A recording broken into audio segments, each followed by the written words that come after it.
मेरा नाम कविता है।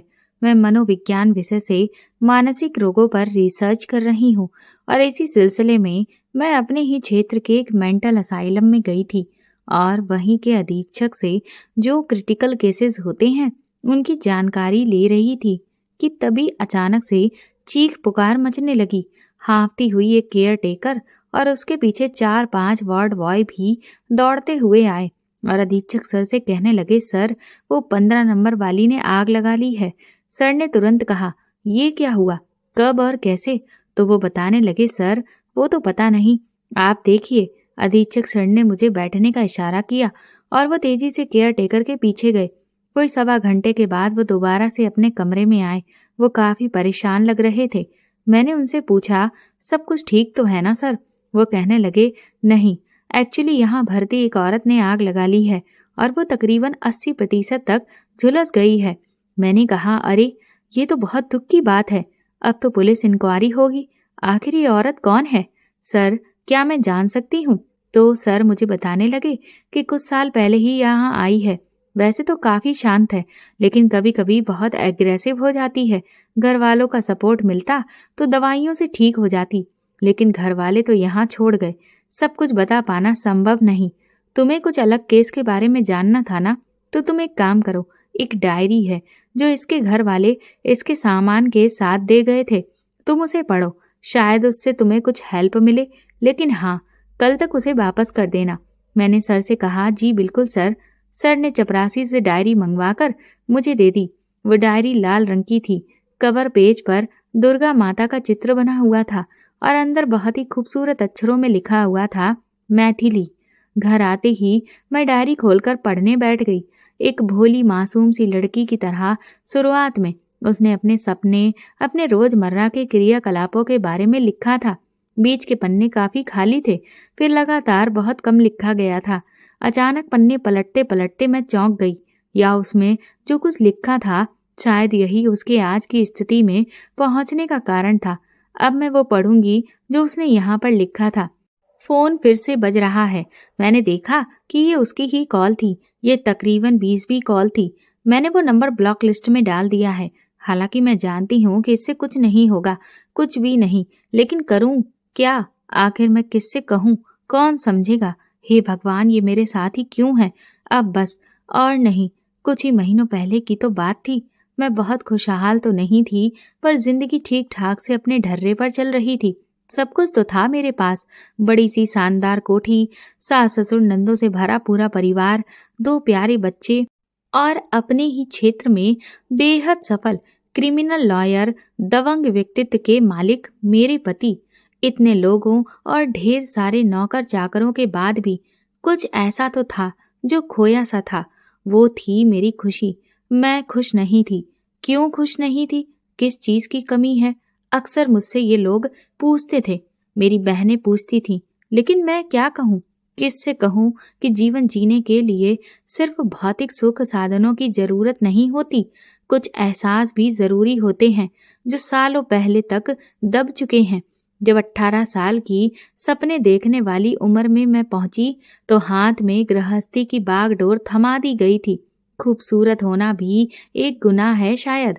अगर बेटी गरीब की हो तो ये सच में श्राप बन जाता है। शहर के जाने माने मजिस्ट्रेट ने मुझे अपने बेटे के लिए चुना था।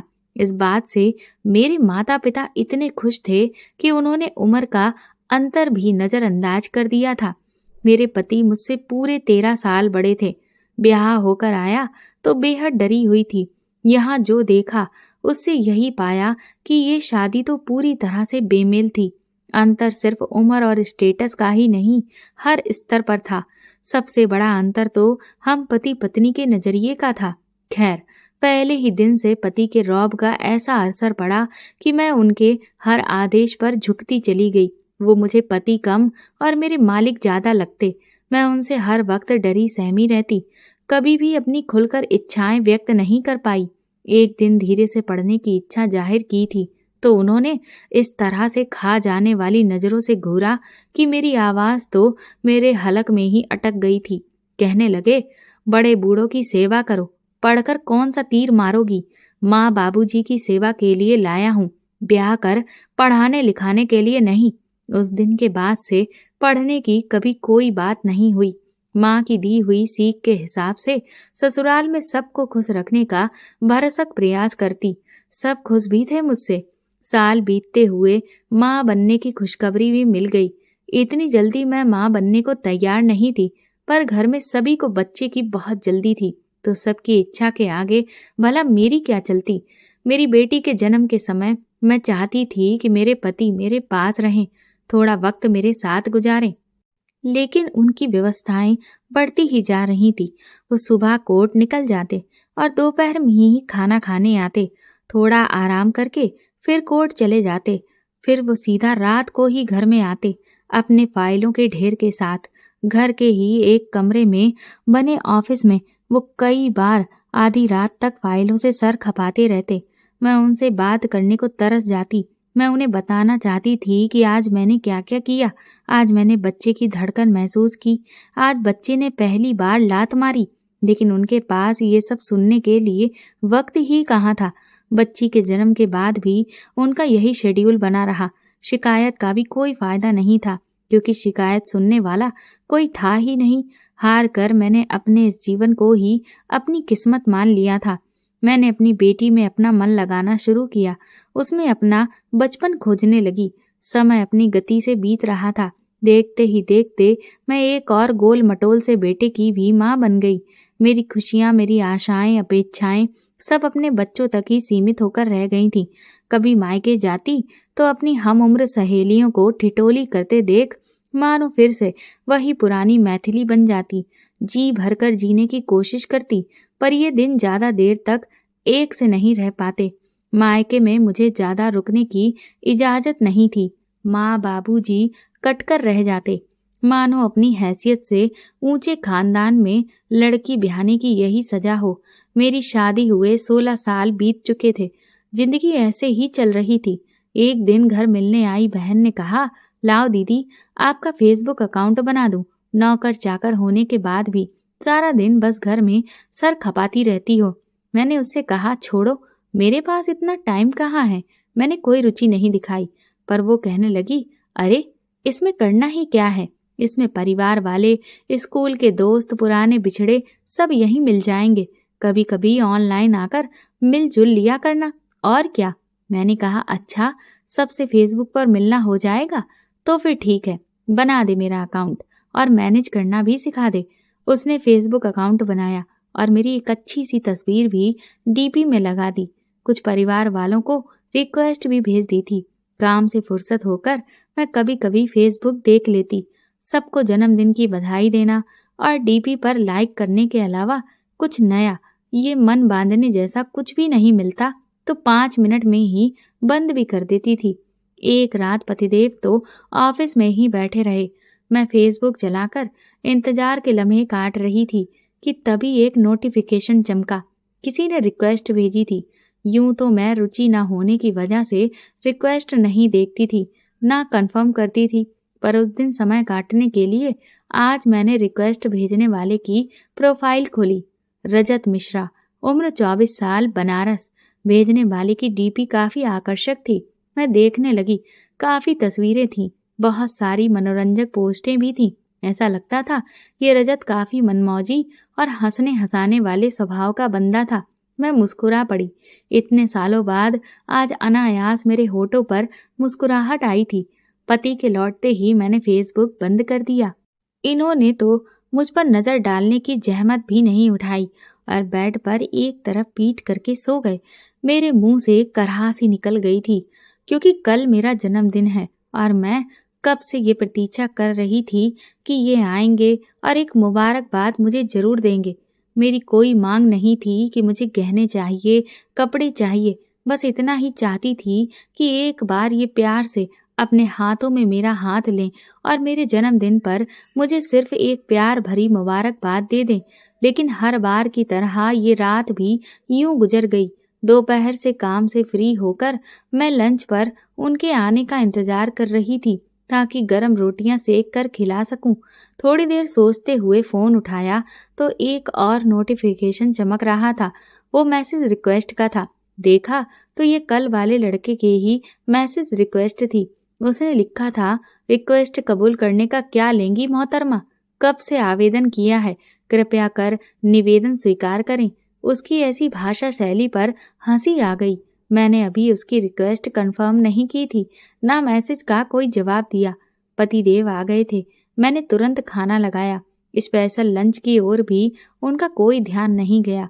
खाना खाते हुए भी लगातार वो फोन पर बात कर रहे थे।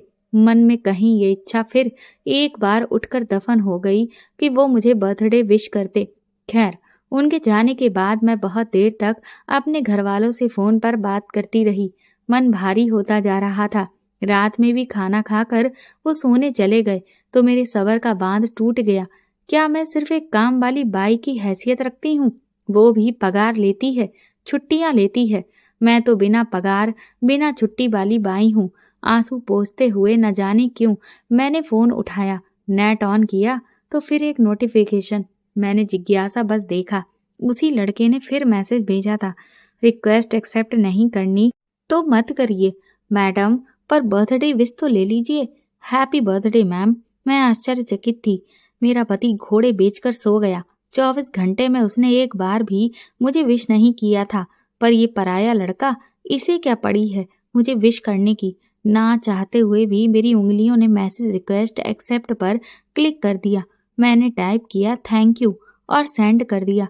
फिर तुरंत ही उधर से जवाब आया, मैसेज रिक्वेस्ट कबूल करने का शुक्रिया मैडम।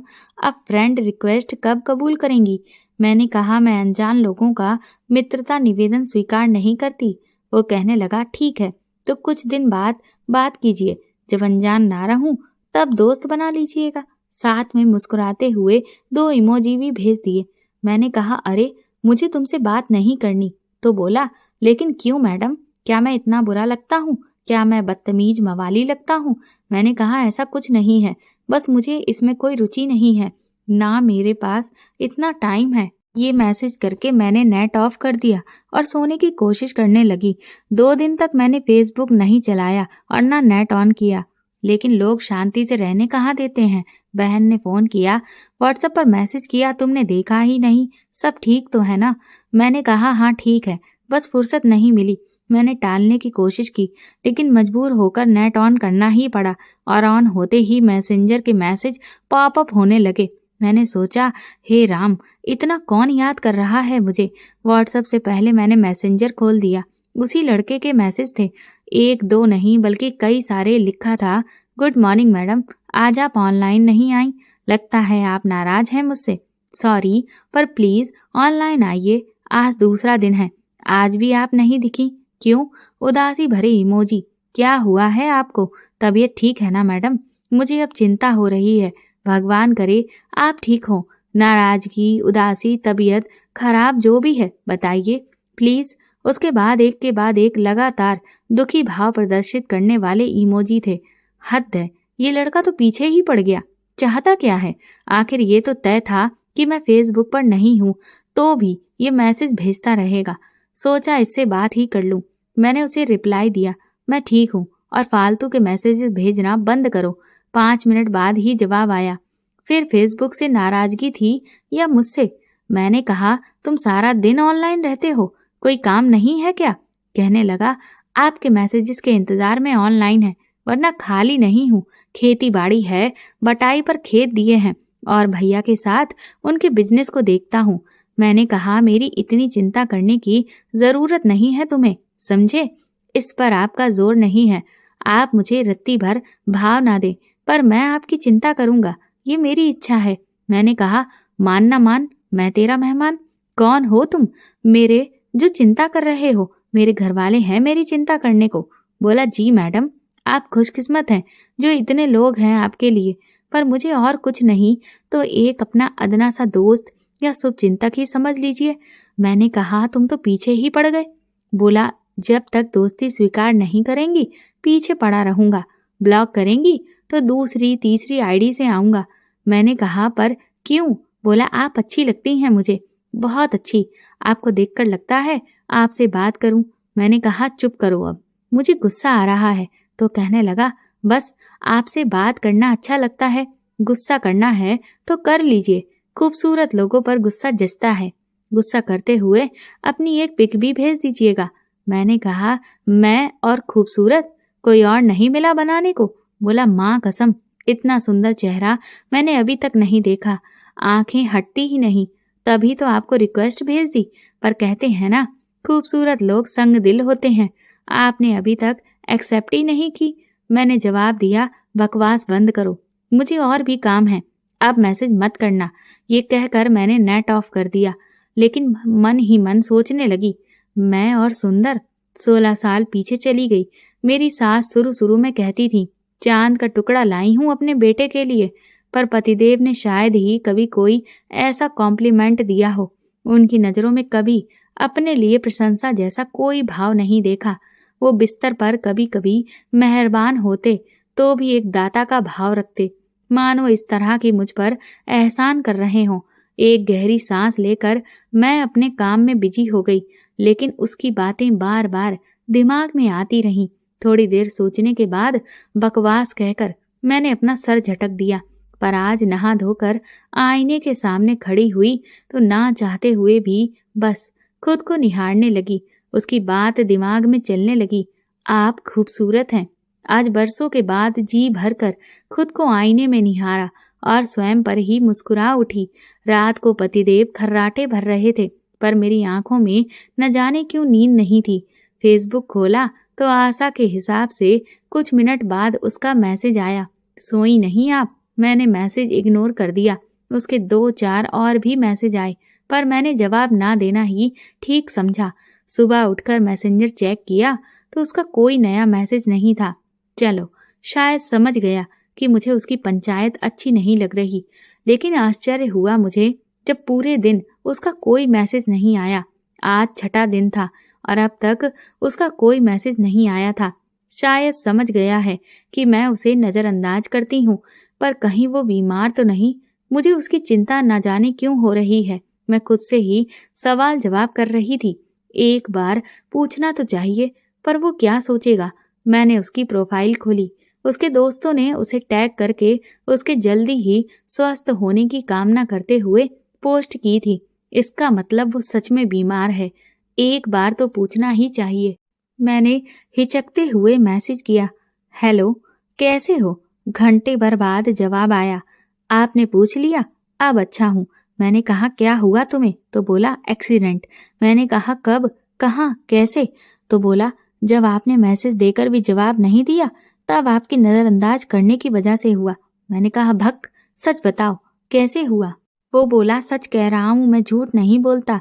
आपने मैसेज का जवाब नहीं दिया, जबकि मैं आपके लिए इतनी देर तक ऑनलाइन था। मुझे हताशा भी हुई, गुस्सा भी आया खुद पर। दोस्तों के साथ बाइक पर ड्राइव पर निकला था, गुस्सा हावी था। तेज स्पीड में अचानक ब्रेक लगाने से बाइक स्लिप हो गई। मैंने कहा, ज्यादा तो नहीं लगी? तो उसने अपनी तस्वीर भेज दी। हाथ और चेहरा जख्मी था। चेहरे पर एक तरफ कान के ऊपर टांके थे, हाथों में तो जख्म ही जख्म थे। मुझसे देखा नहीं जा रहा था। मैंने गेट वेल सून लिखकर भेज दिया। कहने लगा, आप बात करती रहोगी तो जल्दी ठीक हो जाऊंगा। मैंने कहा, ये क्या पागलपन है? बोला, अब है तो है, सिर्फ आपके लिए है, आप स्पेशल हो मेरे लिए। उसकी बात सुनकर एकदम से दिल धड़क गया मेरा। ऐसा तो कभी इतने सालों में किसी ने नहीं कहा मुझे कि मैं उसके लिए स्पेशल हूँ, और ये पराया लड़का। मैंने कहा, तुम आराम करो। बोला, फिर बात करेंगे ना? मैंने कहा, हाँ करूंगी। कहने लगा, पक्का? मैंने कहा, हाँ पक्का, अब आराम करो। आज शाम को मंदिर में दीपक जलाते हुए मैंने उसके लिए भी प्रार्थना की थी। अब तो ये एक सिलसिला बन गया। मैं रोज कभी 10, कभी 15-20 मिनट उससे बातें करती। उसके जख्म तेजी से भर रहे थे। वो रोज अपनी तस्वीर मुझे भेजता और पूछता, मेरी स्मार्टनेस में कमी तो नहीं आई है ना? मैं हंस देती, कहती, नहीं, बहुत स्मार्ट हो। बोला, कोई लड़की पसंद तो कर लेगी ना? टांकों के निशान देखकर भाग तो नहीं जाएगी? मैंने कहा, नहीं, आंख बंद करके पसंद कर लेगी। बोला, कैसे विश्वास करूं? आपने तो अभी तक पसंद नहीं किया, पेंडिंग में डाल रखी है रिक्वेस्ट। मैंने कहा, अरे लो, एक्सेप्ट कर ली। बोला, धन्यवाद मैडम। मैं हंस पड़ी। बोला, आप हंस रही हो ना? मैंने कहा, तुम्हें कैसे पता चला? बोला, मैं मन पढ़ लेता हूँ। मैं बोली, बिना देखे? तो बोला, आप अगर चाहो तो देख कर पढ़ूं, आप वीडियो कॉल कर सकती हो। मैंने कहा, नहीं नहीं, इसकी कोई ज़रूरत नहीं है। तो कहने लगा, डर गई आप? मैंने कहा, कैसा डर? बोला, यही कि आपको देखकर आपके दिल की सारी बातें ना जान जाऊं। मैंने कहा, अच्छा, अब आराम करो, मैं कल मिलती हूँ। आज उसका बर्थडे था। मैंने विश किया तो चहक कर बोला, गिफ्ट नहीं दोगी? मैंने कहा, क्या गिफ्ट चाहिए? तो बोला, नाराज तो नहीं होगी आप? मैंने कहा, बताओ तो, बिना जाने कैसे कह दूं? फिर बोला, एक वीडियो कॉल, बस 5 मिनट की, प्लीज। मैंने कहा, ओफो, ये लड़का तो। मैंने कहा, लाओ वीडियो कॉल कर लेती हूँ। वह चहक उठा, थैंक यू, थैंक यू। मुझे तो लगा था कि डांट दोगी। मैंने कहा, बर्थडे है इसीलिए इसे गिफ्ट समझो। बोला, हाँ हाँ समझ गया, वरना कहाँ आप कहाँ मैं। भला आप जैसी अज़्मो तरीन खूबसूरत शख्सियत मुझे क्यों वीडियो कॉल करेगी? उसने जिस तरह से मुंह बनाया, मेरी हंसी छूट गई। पागल है बिल्कुल। कहने लगा, आपकी वजह से हम दोनों हंसने लगे। इस हंसी मजाक में पता ही नहीं चला कि कब वो मैडम से सीधा नाम लेने लगा। आप से तुम पर आ गया। उससे बात करना मुझे भी अच्छा लगने लगा। वो अपनी बातों से मुझे हंसाता रहता, मेरी परवाह करता, मेरे हर काम की तारीफें करता। जब भी किसी भी वजह से मैं मायूस होती तो अपनी बातों से एक नई ऊर्जा भर देता। मैं एक अनजानी सी खुशी महसूस करने लगी थी। दिन गुजर रहे थे। मैंने कब आईने में खुद को देर तक निहारना और बेवजह मुस्कुराना शुरू कर दिया, मुझे खुद पता नहीं था। अब तो मैं गुनगुनाने भी लगी थी। 3 महीने में वो मेरी आदत बन चुका था। हम दोनों एक दूसरे से बात करने का इंतजार करते। 2 दिन बाद मेरी वैवाहिक वर्षगांठ थी। जब रजत को ये बात पता चली तो उसने चुटकी ली, तो फिर मैडम कैसे सेलिब्रेट करने वाली हैं? सर की जेब को चूना लगाने वाली है ना? शरारत से कहने लगा, बोलो ना, क्या क्या करने वाली हो? मेरा मतलब, क्या गिफ्ट दोगी सर को? उनसे क्या मांगा है? बताओ बताओ। उसने आंखें चमकाई। मैंने कहा, कुछ नहीं मांगा उनसे, और मैंने भी कुछ गिफ्ट नहीं लिया उनके लिए। उन्हें पसंद ही नहीं आता किसी का भी लाया हुआ कुछ। बस शानदार खाना बनाऊंगी, शाम को कहीं बाहर खाना खाएंगे फैमिली के साथ, और हो गया। बोला, बस? मैंने कहा, हाँ। वो कुछ देर शांत रहा, फिर बोला, लगता है सर काफी रिजर्व नेचर के हैं। मैंने कहा, हाँ, यही समझो। बोला, रोमांटिक नहीं है ना? मैंने कहा, ये तुम कैसे कह सकते हो? तो बोला, तभी एनिवर्सरी पर भी पूरे परिवार को साथ ले जाते हैं। अरे, कम से कम इस दिन तो दोनों को क्वालिटी टाइम बिताना चाहिए साथ में। परिवार तो वैसे भी साथ रहता ही है। कहाँ फंस गई तुम बोरिंग आदमी के साथ? मैंने कहा, 1 मिनट, ये तुम मेरे पति के लिए कह रहे हो? बहुत ज्यादा बोलने लगे हो। मैं चिढ़ गई। बोला, सॉरी, पति चाहे जैसा भी हो, भारतीय नारी उसके खिलाफ कुछ सुन नहीं सकती। काश मुझे भी ऐसी ही पत्नी मिले। मैंने कहा, हाँ, अच्छी ही मिलेगी। बोला, अच्छी नहीं, तुम्हारे जैसी। मैंने कहा, हाँ ठीक है बाबा, मेरे जैसी। बोला, तुम्हारे जैसी मिल गई ना तो सर आंखों पर बिठाकर रखूंगा उसको। एनिवर्सरी पर तो ऐसा सरप्राइज दूंगा कि बस सुबह सुबह उसे प्यार से उठाऊंगा, फिर उसकी पसंद का नाश्ता अपने हाथों से बनाकर उसे खिलाऊंगा। वो मेरे लिए लंच बनाएगी, मैं किचन में उसकी हेल्प करूंगा। हम काम के साथ साथ अपना रोमांस भी करते जाएंगे। तभी छन्न की आवाज के साथ मेरी तंद्रा भंग हुई। देखा तो हाथ से चमचा छूटकर नीचे गिरा था। पतिदेव डाइनिंग टेबल पर बैठे चिल्ला उठे, कर क्या रही हो? टाइम से नाश्ता भी नहीं दे सकती, पता नहीं कहाँ खोई है। घबराकर मैंने फटाफट नाश्ता लगाया और उनसे हंसते हुए बोली, आज जल्दी आ जाइएगा। वो बोले, किस लिए? कोई शॉपिंग वॉपिंग है तो ड्राइवर लेकर चली जाओ, मुझे मत घसीटो इस सब में। मैंने कहा, आज अपनी मैरिज एनिवर्सरी है।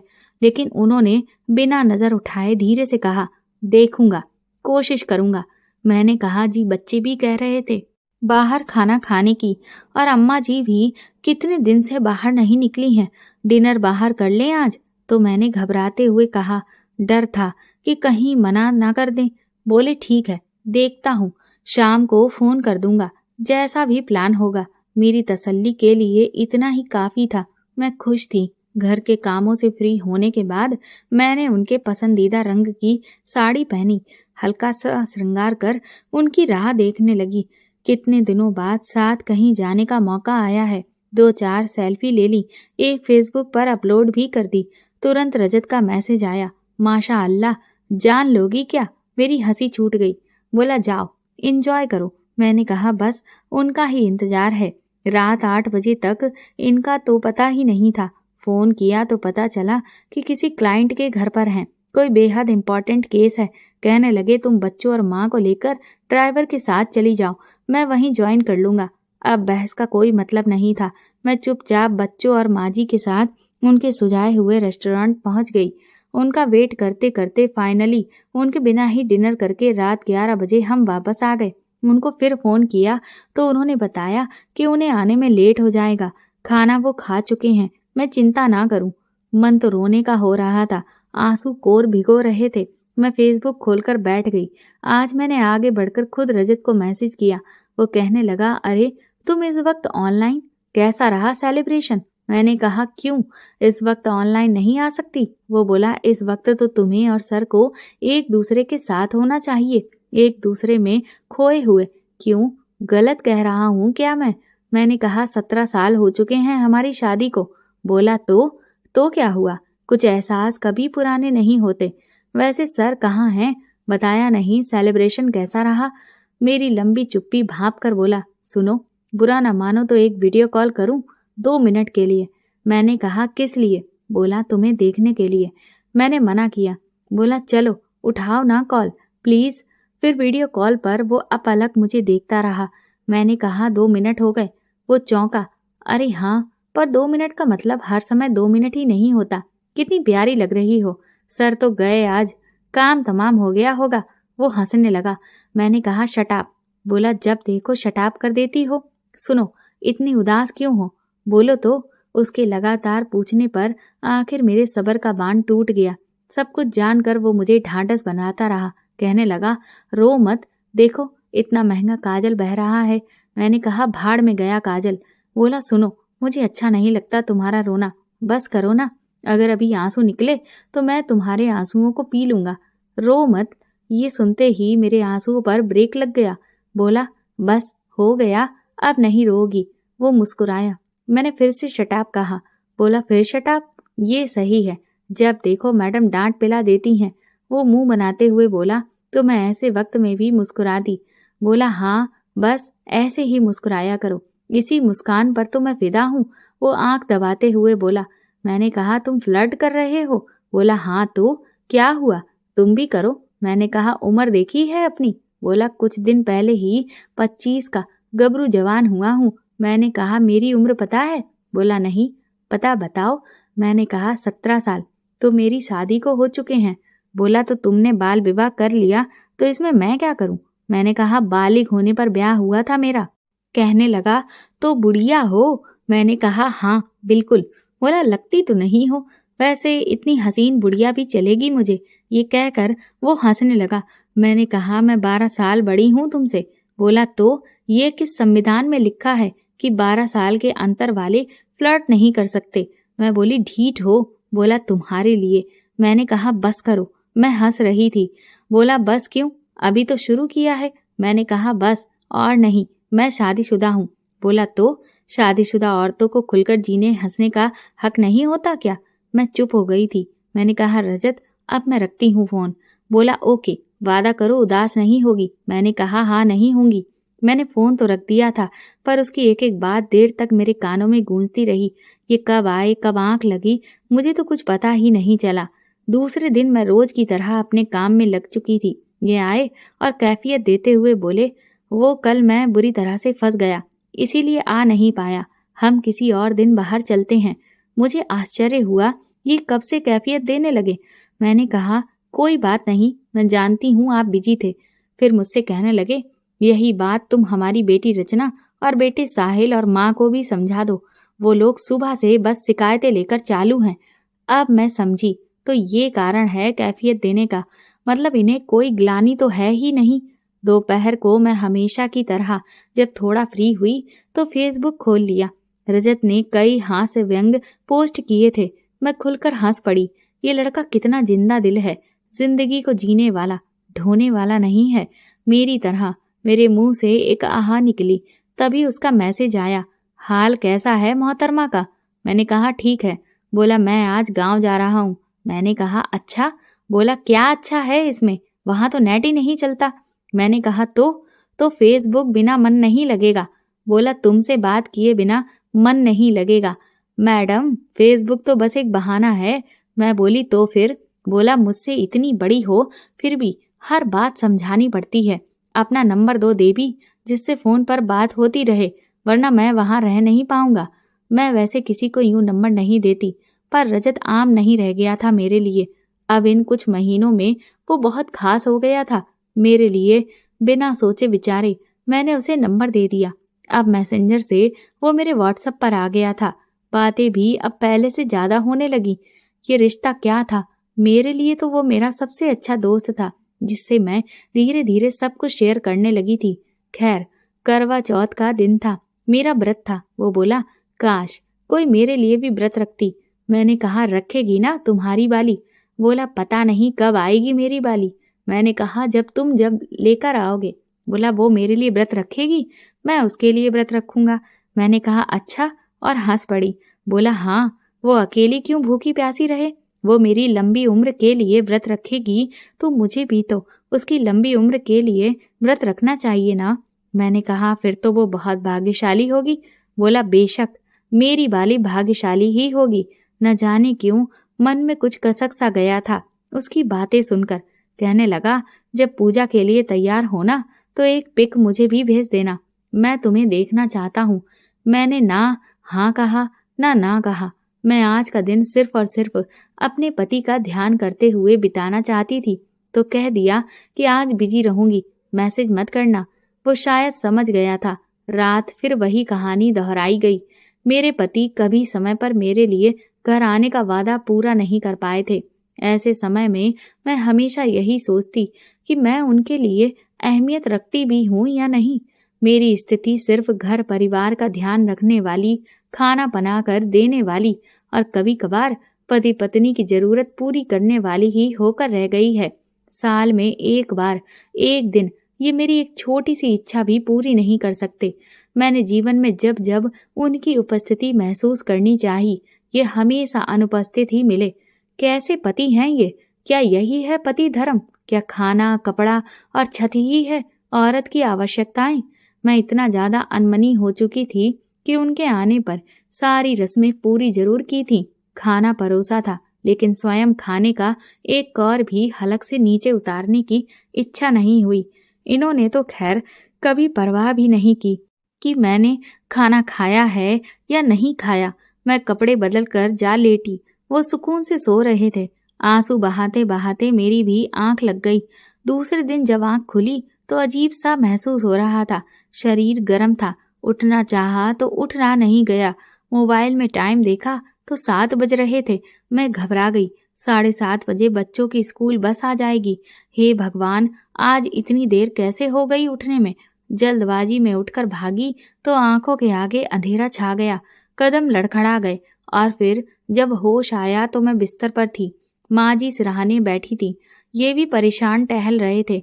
मैं तुरंत उठकर बैठी। माँ जी ने आदेश दिया लेटी रहो। मेरे मुंह से निकला बच्चे, तो माँ जी कहने लगी वो स्कूल गए हैं, टिफिन दे दिया था मैंने। माँ जी बोली कल के व्रत की कमजोरी है, इसीलिए तुम बेहोश हो गई थी। ढंग से खाती पीती ही नहीं हो क्या? ये झुंझलाते हुए कहने लगे 1000 बार समझाया है, ये व्रत उपवास करने की जरूरत नहीं है, पर तुम औरतों के चोचले तो कभी खत्म ही नहीं होते। अब भुगतो। कितनी जरूरी मीटिंग है आज मेरी क्लाइंट के साथ और मैं यहाँ फंसा हुआ हूँ।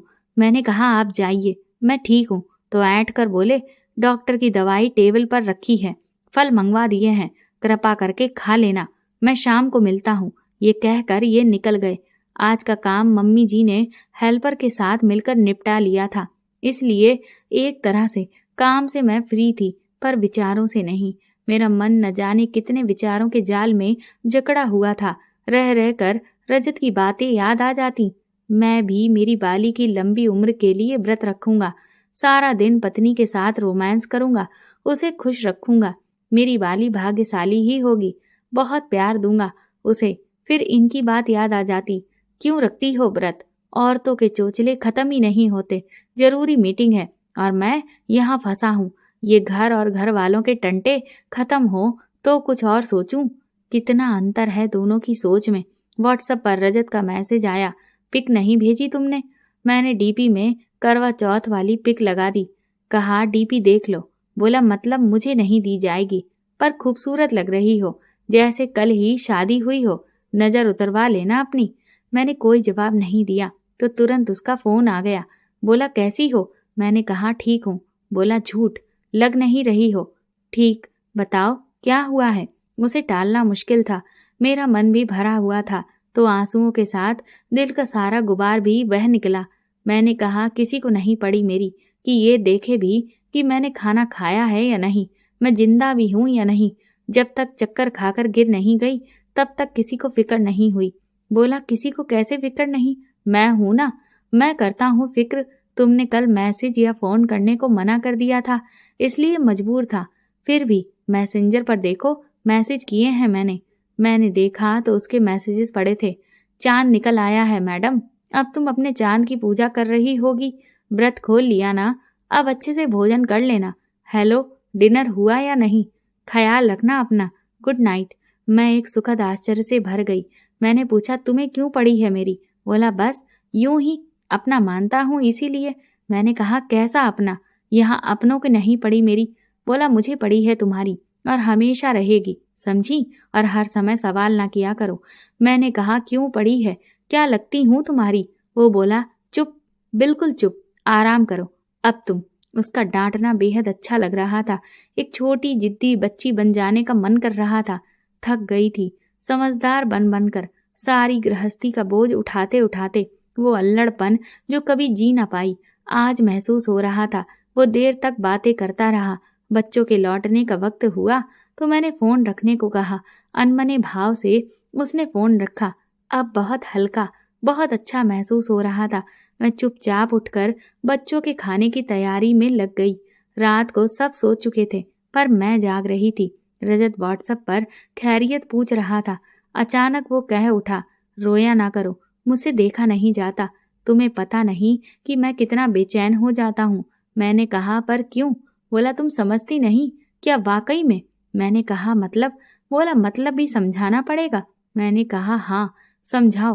बोला रहने दो, जो समझना ना चाहे उसको क्या समझाना। मैंने फिर कहा बताओ ना, तुम्हें कसम है मेरी। बोला मैथिली मैं तुम्हें चाहने लगा हूँ। मैंने कहा पागल हो क्या, ये क्या मजाक है क्या कोई? उसने जैसे मेरा रिएक्शन देखा ही नहीं, वो बस अपनी ही रॉ में लिखता ही जा रहा था। बोला मेरी सुबह तुम्हारे ख्याल से शुरू होती है, रात तुम्हारे ख्यालों में गुजरती है। किसी से बात करने का मन नहीं होता, सिर्फ तुम ही तुम छाई रहती हो। I really really love you. मैंने कहा शट अप, क्या अंट संट बके जा रहे हो, मैं जा रही हूँ, गुड नाइट। ये कहकर मैंने फोन रख दिया, लेकिन पूरी रात उसकी बातों ने मुझे सोने नहीं दिया। आई लव यू, पूरी रात यही वाक्य मेरे जहन में गूंजता रहा। मैं बहुत ही असहज महसूस कर रही थी। मैंने ये कभी नहीं चाहा कि एक नई उम्र का लड़का मेरी जैसी प्रौढ़ा के प्रेम में पड़ जाए। फिर ये किसी भी नज़र से ठीक नहीं था। मुझे अपनी गलती नजर आने लगी। मैंने ही इतनी छूट दी उसे कि वो यहाँ तक आ पहुँचा। मैंने तय किया कि अब मैं उससे बात नहीं करूंगी, इसलिए उसको फेसबुक के साथ साथ व्हाट्सएप पर भी ब्लॉक किया और उसका नंबर भी रिजेक्ट लिस्ट में डाल दिया। लेकिन तब मुझे उसकी दीवानगी, उसका पागलपन पता चला। फेसबुक पर जाते ही 6 लोगों की मैसेज रिक्वेस्ट थी, प्लीज रजत से बात कर लीजिए। उसकी कॉल पर कॉल आ रही थी जो ऑटो रिजेक्ट होती जा रही थी। बावजूद इसके वो कॉल करता जा रहा था। शाम को बेटी ने किसी काम से फोन लिया तो चौंक कर बोली, मम्मी 80 कॉल्स किसकी हैं? आपने ब्लॉक कर रखी है। मैंने कहा पता नहीं किसकी है, कोई बार बार रॉन्ग नंबर लगा रहा है, परेशान करने के लिए शायद ऐसा कर रहा है। मैंने उसका नंबर सेव नहीं किया था, इसलिए मेरा ये झूठ चल सकता था। वो बोली तो पापा को बताओ ना कि कोई ऐसे परेशान कर रहा है। मैंने कहा नहीं, मैं खुद देख लूंगी, पापा को परेशान मत करो, वो वैसे ही बिजी रहते हैं। मैं घबरा गई थी। वो मुंह बिगाड़ती हुई चली गई, लेकिन मुझे हिला गई। उसकी कॉल फिर आने लगी। मैंने व्हाट्सएप पर अनब्लॉक करके पूछा, क्यों परेशान कर रहे हो? वो बोला कॉल उठाओ। मैंने कहा घर में सब हैं और मुझे भी बात नहीं करनी। वो पूछने लगा ब्लॉक क्यों किया? मैंने कहा फालतू बात करोगे तो ब्लॉक ही करूंगी। वो बोला मेरी बातें, मेरा प्यार फालतू है। मैंने कहा काहे का प्यार, उम्र देखी है अपनी और मेरी। वो बोला, मोहब्बत उम्र कब देखती है। मैंने कहा, वाह, ऐसी मोहब्बत होती है। बोला, तो कैसी होती है, तुम बता दो। फिर मैंने कहा, अरे तुम पागल हो क्या। बोला, हाँ, तुम्हारे लिए। मैंने कहा, मैं शादीशुदा हूँ, 2 बच्चों की माँ भी, तुमसे 12 साल बड़ी भी। बोला, तो मैं क्या करूं। मैंने कहा, चुप करो तुम। बोला, नहीं करूंगा चुप। मैं बोली, मैं फिर से ब्लॉक कर दूंगी। बोला, मैं फिर कॉल करूंगा। मैंने कहा, देखो रजत, जो तुम चाहते हो वो नहीं हो सकता, समझे। नहीं पसंद मुझे ऐसी बातें। वो कहने लगा, तो क्या चाहता हूं मैं, क्या मांग लिया तुमसे, सिर्फ अपनी भावनाओं का इजहार ही तो किया है, नहीं करना चाहिए था। हो गई गलती, हो गया प्यार, क्या करूं मैं, मेरी क्या गलती है। नहीं समझ आते मुझे तुम्हारे गिनाए हुए कारण, उम्र, शादी, बच्चे, समाज। बस ये समझ आता है कि एक भी दिन तुमसे बात किए बिना नहीं रह सकता। कुछ नहीं चाहता, बस रोज थोड़ी देर बात करना, और क्या, वो भी नहीं दे सकती हो। उसके सवाल पर मैं चुप थी, समझ ही नहीं आया क्या कहूँ। किसी के लिए मैं इतनी जरूरी भी हो सकती हूँ, कोई मेरे लिए इस कदर दीवाना भी हो सकता है, ये मैंने आज देखा था। आखिरकार उसने मुझे मना ही लिया रोज बात करने के लिए। सब सामान्य ही रहता। अगले ही दिन अगर वो घटना ना घटी होती तो। उस दिन दोनों हेल्पर छुट्टी पर थे और इन्हें भी 2 दिनों के लिए शहर से बाहर जाना था। मैं उनकी शर्ट प्रेस कर रही थी। रजत की बातें अब भी दिमाग में गूंज रही थी। न जाने कैसे शर्ट प्रेस से चिपक गई। वो काफी महंगी शर्ट थी। गुस्से में इनके भला बुरा कहने पर जीवन में पहली बार मैंने प्रतिवाद कर कह दिया था, जानकर तो नहीं किया ना, गलती से हो गया। मेरी बात सुनते ही इनका गुस्सा 7वें आसमान पर था और इन्होंने मुझ पर हाथ उठा दिया। सबके सामने हुए अपमान से मेरा आत्मसम्मान लहूलुहान हो उठा। आंखें छलछला आईं। उनके जाने के बाद बहुत देर तक कमरे में बैठी आंसू बहाती रही। किसी ने मेरा पक्ष लेने की या मुझे सांत्वना देने की कोशिश भी नहीं की। ये बात भी कचोट रही थी। जैसे ही रजत को ये बात मालूम हुई, वो पूछने लगा, बीवी हो या नौकरानी। उससे अब कुछ भी छुपा पाना मेरे लिए असंभव सा हो गया था। वो मेरा चेहरा पढ़ लेता था। मैंने कहा, ऐसा कुछ नहीं है, वो ऐसे नहीं है, ख्याल रखते हैं मेरा। झूठ बोलने की असफल कोशिश थी मेरी। वो बोला, देख ही रहा हूं कि कितना ख्याल रखा जा रहा है। सर सबका बर्थडे याद रखते हैं, अपने माँ बाबूजी का, बहन बहनोई का, लंदन में बसी बहन तक का, लेकिन तुम्हारा जन्मदिन उन्हें याद नहीं रहता। पेरेंट्स टीचर मीटिंग में तुम आज तक अकेली जाती आई हो। क्यों, बच्चे तुम्हारे अकेले के हैं क्या। उन्हें पालो तुम, पढ़ाओ तुम, खाना तुम खिलाओ, सुलाओ तुम, हर आवश्यकता का ध्यान तुम रखो और पिता होने का गौरव उन्हें मिले। पूरे घर का ख्याल रखती हो। कभी मम्मी जी की पूजा की तैयारी, कभी बाबूजी का चाय नाश्ता, कभी नंदों की आओ भगत। एक पैर पर नाचती रहती हो। ये घर वाले तुम्हारे बारे में सोचते हैं क्या कभी। वो आदमी जिसे तुम पति कहती हो, मांग में सिंदूर भर देने से सिर्फ तुम्हारा मालिक हो गया क्या, जैसे चाहे तुम्हारे साथ बर्ताव करता है। मैंने रजत से कहा, बस करो, वो पति है मेरे। मेरा चेहरा आंसुओं से भीगा था। रजत कड़वी सच्चाई बयां कर रहा था। वो कहने लगा, दूसरों के लिए जान दे देना, फिर भी कोई खुश नहीं होगा, अपने लिए कब जियोगी। मैंने कहा, मैं कर क्या सकती हूँ। वो कहने लगा, मेरा हाथ थाम लो, मैं और कुछ नहीं कर सकता, कम से कम तुम्हारे आंसू तो पोंछ ही सकता हूँ। मैंने कहा, नहीं, ये ठीक नहीं है। वो बोला, क्यों। सुनो, क्या तुम कभी प्यार करना नहीं चाहती। मैंने कहा, प्यार। बोला, हाँ, किया है कभी इसका एहसास। नहीं किया होगा।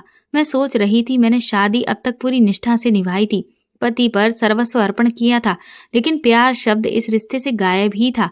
हमारा रिश्ता महज स्त्री पुरुष का था। प्यार क्या होता है कभी जाना ही नहीं। रजत कहने लगा, मैथिली, हर किसी को हक है अपना प्यार पाने का। तुम अपने आप को इससे वंचित क्यों रखना चाहती हो। मैं तुम्हें तुम्हारे हिस्से का प्यार देना चाहता हूँ, इससे इनकार मत करो। सबको प्यार नहीं मिलता। ईश्वर ने शायद इसी नियति के लिए हमें मिलाया है। खंडित आत्मसम्मान वाली मैं उस चोट खाए बच्चे की तरह थी जो किसी के पुचकार भर देने से रो देता है। मेरे झुके सर को एक कंधे की जरूरत थी। रजत वो कंधा था। हालातों से घबराकर आखिर मैंने उसके कंधे का सहारा मंजूर कर लिया। उसकी बातों ने मेरे सोच विचार पर नाकेबंदी सी कर दी थी और कुछ सोच समझ पाना मेरे बस में नहीं था। एक अतृप्त आत्मा जाग उठी मेरे भीतर और उस रात मेरी आत्मा उसके प्रेम में डूबकर मानो तृप्त हो उठी। उस पूरी रात हम दोनों वीडियो कॉल पर एक दूसरे को देखते रहे, एक दूसरे के प्रेम में भीगते रहे। अगले दिन नींद पूरी न होने पर भी थकान या विषाद की छाया भी मेरे चेहरे पर नहीं थी। मैं आज सालों बाद बेहद खुश थी। उस दिन के बाद से मैंने खुश रहना सीख लिया था। जब भी मौका मिलता पूरी एहतियात बरतते हुए मैं रजत से बातें करती। मुझसे बात करके बेहद सुकून मिलता। मेरे घर में और किसी को तो परवाह ही नहीं थी। बेटा छोटा था, लेकिन बेटी को मुझ में आए परिवर्तन साफ दिख रहे थे। वो कहने लगी, आजकल आप किससे बातें करती रहती हो? कितनी बार आपका फोन बिजी आता है। मैंने कहा, वो मैं अपनी स्कूल की सहेली से बात करती हूँ। वो सवाल पर सवाल करती बोली, फिर मेरे आने पर एकदम चुप क्यों हो जाती हो? मैंने कहा, नहीं तो तुम कुछ ज्यादा ही बोलने लगी हो। मैं जानती थी बड़ी होती बेटी को इस तरह हर बार झूठ बोलकर बहलाना संभव नहीं, पर मैं रजत के प्रेम में डूब चुकी थी और अब इससे बाहर नहीं आना चाहती थी। इधर डायरी पढ़ते पढ़ते काफी रात हो चुकी थी। मैं कॉफी बना लाई। मैं मैथिली की सारी कहानी आज ही पढ़ लेना चाहती थी। ऐसा नहीं है कि इस तरह की घटना मैंने पहली बार सुनी हो, पर मैं जानना चाहती थी कि ऐसा क्या हुआ कि इतने बड़े लॉयर की बीवी आज इस हाल में पहुंच गई। कॉफी की चुस्की लेते हुए मैंने अगला पन्ना पलटा, जिस पर लिखा था, रजत हर बार पहले से ज्यादा वाचाल, पहले से ज्यादा उन्मादी होता जा रहा था। पति की तरह हक जताता था, जो मुझे अच्छा लगता। अब वो कई बार मिलने की ख्वाहिश जाहिर करता। मैं भी उससे मिलना चाहती थी, पर यह मेरे लिए ऐसे संभव नहीं था। बनारस में मेरी बहन रहती थी। गर्मियों की छुट्टी में वहां जाने का प्लान बनाया। पतिदेव बच्चों की जिद पर हमें वहां भेजने को तैयार हो गए। अलबत्ता वो खुद कभी हमारे साथ नहीं गए। उनका काम रिश्तेदारी पर हमेशा भारी रहा। मेरे बनारस आने की खबर पर रजत बहुत खुश था। आखिरकार मैं वहां पहुंच गई।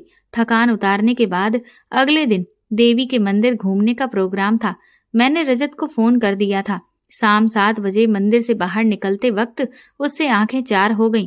अब तक जिसे सिर्फ फोटो और वीडियो कॉल में देखा था, वो सामने था, लेकिन बच्चे और बहन का परिवार साथ होने की वजह से हम खुलकर एक दूसरे को देख भी नहीं सकते थे।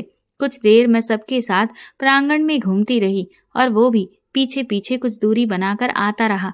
ये हमारी पहली मुलाकात थी बंदिशों में। रात मैसेज में उसने तारीफों के पुल बांध दिए। तुम फोटो और वीडियो कॉल से ज्यादा असल में खूबसूरत हो। तुम्हें देखकर तो मैं पल के झपकाना ही भूल गया था। मैं हंस पड़ी। कहने लगा, सुनो मैथिली, कल मिलो ना, अकेले कॉफी पीते हैं साथ में। मैंने कहा, पर कैसे निकल पाऊंगी? बोला, कुछ भी बहाना करो, पर प्लीज मिलो, बहुत कुछ कहना है तुमसे, प्लीज। मैंने कहा, ठीक है, कल दोपहर 12 बजे मिलती हूँ। अगले दिन मैं बेटे की कुछ जरूरी दवाई लाने का बहाना बनाकर घर से निकली। रजत पहले से ही नियत स्थान पर प्रतीक्षा कर रहा था। हम कैफे में कैबिन में बैठे थे। कैबिन में पहली बार रजत के इतना करीब मुझे थोड़ा अजीब लग रहा था। मैंने कहा, रजत, ये केबिन क्यों? बाहर पब्लिक में बैठते हैं ना। वो शरारत से मुस्कुराते हुए बोला, क्यों, डर लग रहा है? जो बातें मुझे तुमसे कहनी है वो पब्लिक में नहीं हो सकती। वो मेरे एकदम करीब खिसक आया था। मेरे हाथ अपने हाथों में लेते हुए वो मुझ पर झुकने लगा। मैं अचकचाकर पीछे हट गई। मैंने कहा, नहीं रजत। वो बोला, क्या हुआ? बस तुम्हें खाली होठों के स्पर्श से ही तो महसूस कर रहा हूँ। मैंने कहा, नहीं प्लीज। वो बोला, लेकिन क्यों, तुम्हारा मन नहीं होता? ऑनलाइन 1000 बार जो किया, ऑफलाइन एक बार भी नहीं करना। सब बहुत अजीब लग रहा था। उसके समीप होना चाहती थी, उसके पास आना ऐसी फीलिंग दे रहा था। क्यों? अचानक मैंने उससे अपना हाथ छुड़ा लिया। मैंने कहा, रजत, ये नहीं हो पाएगा मुझसे। वो बोला, क्यों नहीं? I love you. न जाने क्या हुआ, मैं झटके से खड़ी हुई, बाहर आ गई। रजत हकबकाया, पीछे दौड़ता आया। उसके कुछ कहने से पहले मैं ऑटो रोककर उसमें बैठ चुकी थी। वो उखड़ चुका था।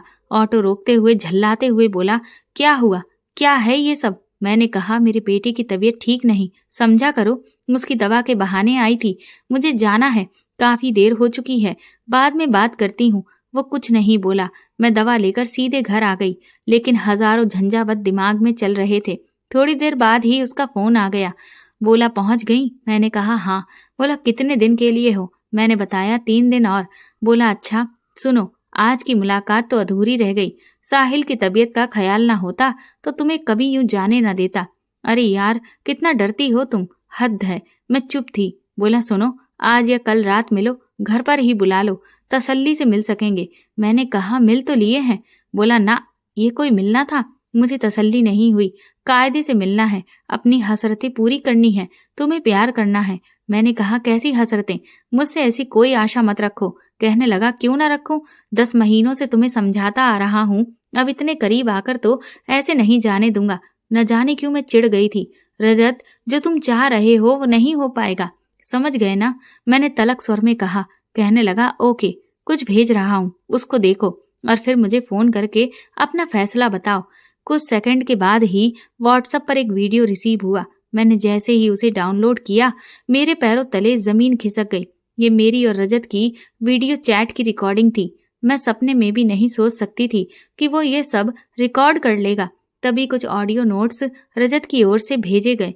ये मेरी और उसकी ऑडियो कॉल रिकॉर्डिंग थी, जिसमें मैंने उससे अपने प्यार को स्वीकार किया था।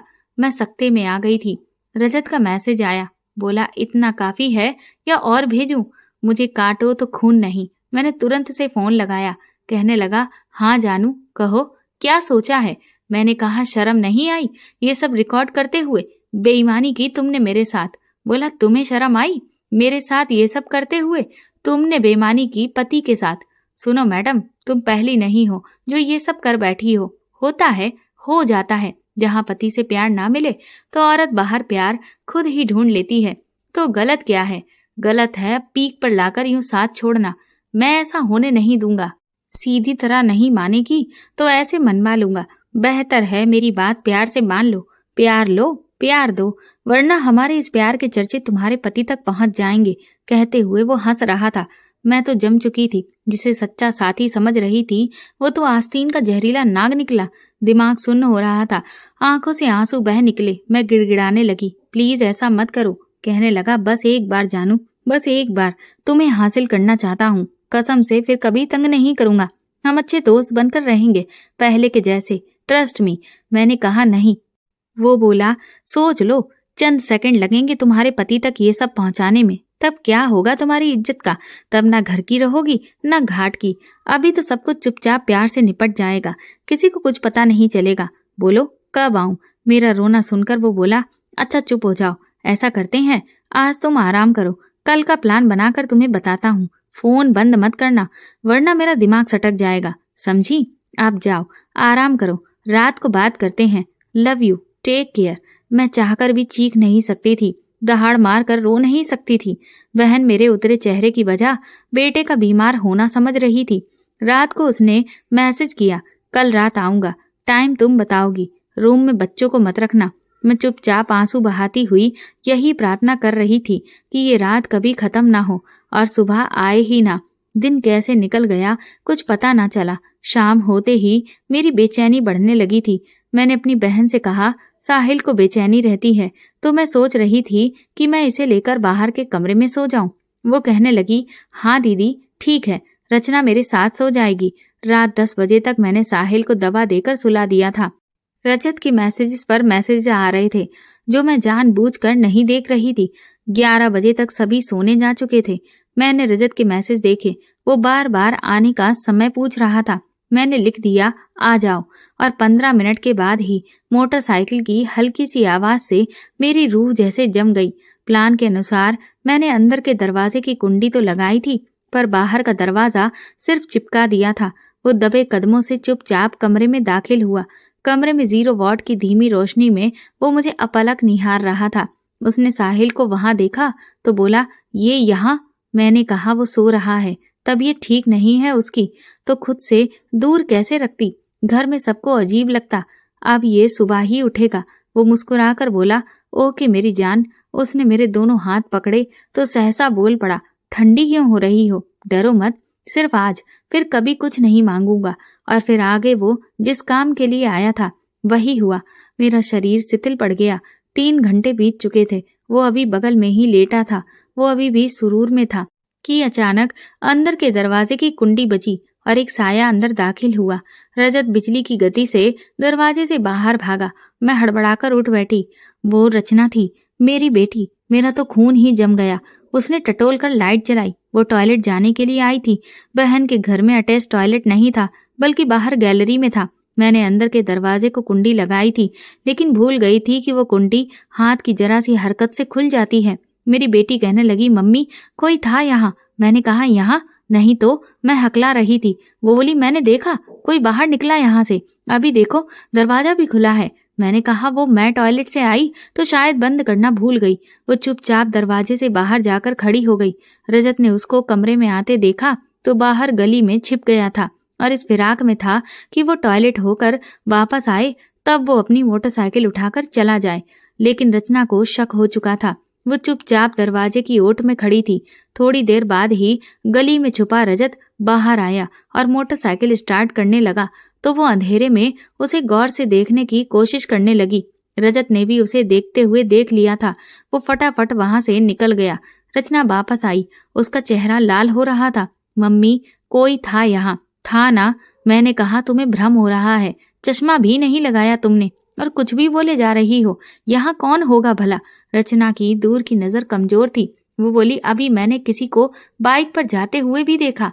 चश्मा होता तो अच्छे से पहचान लेती। मैंने कहा कोई किराएदार होगा बेटा, उसी को देखा होगा। लेकिन वो कुछ नहीं बोली क्योंकि नजर कमजोर होने और अंधेरा होने से उसने जो भी धुंधला देखा उसको साबित नहीं कर सकती थी। वो चली गई पर मैं उस रात सो नहीं पाई। सब बर्बाद हो चुका था। मेरा स्वाभिमान बचा ही नहीं था।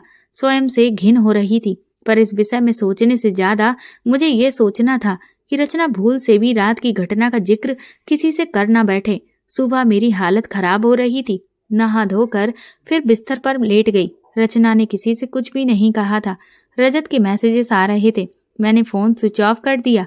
अगले दिन मेरे जीजा जी के आने पर मैं दिन भर तक सामान्य बने रहने की कोशिश करती रही। चोर नजरों से रचना को देख लेती। मैं कोशिश कर रही थी ये जानने की कि उसके मन में क्या चल रहा है। अपनी ही बेटी से आंख मिलाने से बच रही थी मैं। रचना खामोश थी, एकदम खामोश। मन ही मन जैसे वो कोई ताना बाना बुन रही थी। बहन बहनोई के काफी रोकने के बावजूद हम लोग अगले दिन ही घर वापस आ गए। घर आते ही मेरे पति भुनभुनाने लगे, फोन क्यों स्विच ऑफ है तुम्हारा? मैंने कहा जी वो साहिल की तबीयत ठीक नहीं थी तो उसको डिस्टर्ब ना हो इसलिए किया था। रात में वो फिर ऑन करना भूल गई। मैं इतना बोलने में ही पसीने से नहा गई। ये रचना से बोले, फोन ऑन कर दो मम्मी का, तुम चाय बनाओ जरा। मैं उनके सामने रचना को फोन देने से मना ना कर सकी। मेरा दिल जोरों से धड़क उठा, कहीं रजत कोई फोन या मैसेजेस ना कर दे। हालांकि उसकी सारी चैट और कॉल लॉग मैं क्लियर कर चुकी थी, लेकिन फिर भी चोर को हर समय अपने पकड़े जाने का डर होता है। रचना ने फोन के साथ साथ नेट भी ऑन कर दिया था। मैं इन्हें कमरे में चाय देकर ड्राइंग रूम में आई, जहां रचना मेरा फोन देख रही थी। मैंने उसकी तरफ चाय बढ़ाते हुए कहा, चाय, तो वो झटके से फोन सोफे पर फेंक कर बड़बड़ाई, खुद पी लो अपनी चाय और बात मत किया करो मुझसे। वो तेजी से निकलकर अपने कमरे में चली गई। मैं घबराई सी फोन देखने लगी। रजत के मैसेजेस थे, यानी जिसका डर था वही हुआ। मैं मैसेजेस पढ़ने लगी। उसने लिखा था, फोन क्यों बंद कर रखा है यार, परेशान हो गई क्या मुझसे? कोई नहीं, घर पहुंचकर कॉल करना, और मैं तो बहुत मिस कर रहा हूँ। उम्मीद है तुम भी मुझे मिस कर रही होगी। साथ में किस वाली इमोजी भी थी। अब मैं क्या करूं? कैसे अपनी ही बेटी की नजरों में गिरने से खुद को बचाऊं? मैं हिम्मत जुटाकर उसके कमरे में पहुंची। रचना मेरी बच्ची मुझसे इतनी नाराजगी, वो शून्य में घूर रही थी। मैंने उसे हिलाया तो वो चिहुकती हुई बोली, उस रात वो ही था वहां आपके साथ, मुझे पता है। आप बहलाने की कोशिश मत करो, बच्ची नहीं हूं मैं। क्यों मम्मी, क्या हो गया है आपको? क्यों दूर होती जा रही हैं आप हम सबसे? मैं तो जैसे आसमान से गिरी दूर होती जा रही हूँ बेटा। नहीं, ऐसा नहीं है, वो कहने लगी। पहले की तरह आप नॉर्मल नहीं रहती, हर वक्त खुद में गुम। पहले की तरह ख्याल होता है आपको हमारा? आपको मैं अभी बच्ची लगती हूँ? मैं 16 साल की हो चुकी हूँ। मम्मी घबराओ मत, पापा से कुछ नहीं कहूंगी, क्योंकि मैं नहीं चाहती कि जो आधी अधूरी माँ मेरे और भाई के पास है वो भी हमसे छिन जाए। मैंने कहा, नहीं रचना, मैं पहले तुम्हारी माँ हूँ। मैं तुम्हारा और साहिल का चेहरा देखकर ही अब तक जीती आई हूँ। मेरे बच्चे मुझसे दूर हो गए तो मैं कैसे जीऊंगी? वो पहले की तरह शून्य में घूरती हुई बोली, आप उस लड़के से बात मत किया करो, वो मुझे बिल्कुल पसंद नहीं। आपका उससे बात करना अच्छा नहीं लगता। वो मंदिर भी आया था ना मौसी के शहर में? मैंने कहा, कौन लड़का? वो बोली, वही आपका फेसबुक फ्रेंड। आपकी फेसबुक पर देखे हैं मैंने उसके कमेंट। आप कहती थी कि वो नंबर आपकी स्कूल फ्रेंड का है, पर वो नंबर किसी लड़के का था। एक दिन आप जब बाथरूम में थी, उसका फोन मैंने ही उठाया था। वो पहले मेरी आवाज पहचाना नहीं और जैसे ही पहचाना उसने फोन रख दिया। मैंने रचना से कहा, मैं आज अकाउंट हटा दूंगी, किसी से बात नहीं करूंगी। तुम इस तरह से नाराज मत हो मुझसे। मैं अपनी ही नजरों में आज अपराधी थी। जो बात माँ होने के नाते मुझे अपने बच्चों को समझानी चाहिए थी, वो मेरी बच्ची मुझे समझा रही थी। मैंने फेसबुक, इंस्टा सारे अकाउंट डिलीट कर दिए। ये सोशल मीडिया ही वजह है आज के दुर्दिनों का। लेकिन क्या इस स्थिति से निकल पाना इतना आसान था? रजत क्या मुझे इतनी आसानी से जाने देगा? आखिर मैं क्या करूं? मेरी रात की नींद और दिन का चैन पूरी तरह से तबाह हो चुका था। मैं हर वक्त अपराधी सा महसूस करती। अब पति कुछ कड़वा कह देते तो बुरा नहीं लगता, बल्कि हर कड़वी बात कम लगती। इतनी गिर चुकी थी मैं अपनी ही नजरों में। रजत ने मेरा पीछा अब तक नहीं छोड़ा था, लेकिन मैंने उससे बात करना बहुत कम कर दिया था। हर बार व्यस्त होने का बहाना करने लगी। हफ्ते भर तो वो कुछ नहीं बोला, लेकिन फिर एक रात मैसेज में वो फट पड़ा, सुनो, बहुत हो गई तुम्हारी नौटंकी। मुझसे पीछा छुड़ाकर भागना चाहती हो तो ये कभी नहीं होगा, समझी? मैंने उससे कहा, तुमने तो कहा था कि तुम फिर मुझे कभी परेशान नहीं करोगे, तो फिर अब क्यों? बोला, बेबी, प्यार करता हूँ तुमसे, ऐसे कैसे छोड़ दूं? मेरा प्यार तुम्हें प्रॉब्लम लगता है? मैंने कहा, मैं पहले ही अपनी और बेटी की नजरों में गिर चुकी हूँ, मुझे और मत गिराओ, तुम्हारे आगे हाथ जोड़ती हूँ। कहने लगा, कम ऑन यार, हाथ जोड़ना बंद करो, सच में प्यार करता हूँ तुमसे, नहीं रह पाता तुमसे बात किए बिना। और उस रात के बाद तो तुम दिल दिमाग पर ऐसी छाई हो कि कुछ नहीं सूझता। मुझे बस लगता है कि हर पल तुम्हारे साथ रहूं। मैंने कहा, प्यार? देख लिया तुम्हारा प्यार। ब्लैकमेलिंग को प्यार कहते हो? बोला, हो गया यार, तुम्हारे इनकार से दिमाग खराब हो गया था, ना नहीं सुन सकता था मैं, वो भी तुम्हारे मुंह से। तुम्हें लगता है मैं सच में तुम्हारी रिकॉर्डिंग और चैट के स्क्रीनशॉट सर को भेज देता? इतना भी बुरा नहीं हूं। I really love you. मैंने कहा, शट अप, मुझे तुमसे नफरत हो रही है। बोला, ओके जी, हो जाऊंगा शट अप, बस एक बार देखने का मन हो रहा है तुम्हें, वीडियो कॉल पर आओ ना। मैंने कहा, नहीं, अब ये सब नहीं, जो हुआ सो हुआ, अब कोई कॉल नहीं। कहने लगा, फिर वही हरकत, फिर इनकार, फिर तुम मेरे अंदर के जानवर को जगा रही हो। तुम चाहती हो कि मैं फिर से बदतमीजी पर उतर आऊं? मैंने कहा, मेरे पति बगल में सो रहे हैं और मैं वीडियो कॉल करूं, आखिर क्या चाहते हो तुम? बोला, पति बगल में है तो बाथरूम इस्तेमाल करो डार्लिंग, चलो बाथरूम में आओ जल्दी, मैं इंतजार कर रहा हूँ, 2 मिनट में चली आओ। मैंने कहा, मैं नहीं आऊंगी और नेट बंद कर रही हूँ क्योंकि मैं तंग आ चुकी हूँ। बोला, रुक, सुन जरा। फिर उसने मुझे नंबर भेजा। बोला, यही है ना तेरी बेटी का फोन नंबर? अभी तेरी असलियत उसे सेंड करता हूँ, फिर देखता हूँ तो उसकी नजरों में और गिरती है कि उठती है। मेरे दिमाग में तो हथौड़े बज रहे थे। उसको रचना का नंबर कब और कैसे मिला? उफ, ये कमबख्त कहीं उस तक ना पहुंच जाए। फिर कहने लगा कि तू आ रही है या तेरी वो वाली तस्वीर उसे सेंड कर दूं? मैंने डरते हुए कहा, मैं आ रही हूँ। बोला, शाबाश, जल्दी आ, मूड बना हुआ है। बाथरूम में पहुंचकर वीडियो कॉल पर वो जो जो कहता गया मैं करती गई। उस वक्त अगर मुमकिन हो पाता तो शायद मैं रजत का खून भी कर देती। मैं फिर अपनी मजबूरी पर रो पड़ी। अब तो वो आए दिन की बात हो गई थी। उसका पागलपन बढ़ता जा रहा था। एक दिन अगर उससे बात ना कर पाऊं तो वो गुस्से में पागल हो जाता, धमकाने लगता। मैं चारों तरफ से घिरी हुई थी। हर समय पति के सामने भेद खुलने का डर, बेटी की नजरों से बचने का प्रयास, रजत का पागलपन और खुद की बढ़ती आत्मग्लानि। कभी ख्याल आता कि खुद को इस जिंदगी से आजाद कर दूं और इस सब से निजात ले लूं। शायद ये मेरे इस नरकीय जीवन से मुक्ति का सबसे आसान रास्ता होता। लेकिन अपने बच्चों का ख्याल आ जाता। रचना फिर भी समझदार हो चली थी, लेकिन साहिल अभी सिर्फ 6 साल का था, मुझ पर पूरी तरह से निर्भर। और फिर मैं खुद को आजाद कर लूंगी तो मेरे परिवार पर हमेशा के लिए प्रश्न चिन्ह लग जाएगा। 100 सवाल खड़े होंगे। मेरे बच्चों का जीवन तो तबाह हो जाएगा। रचना किस किस की सवालिया नजरों का सामना कर सकेगी? उफ, मेरी बच्ची, क्यों ना मैं रजत को ही खत्म कर दूं?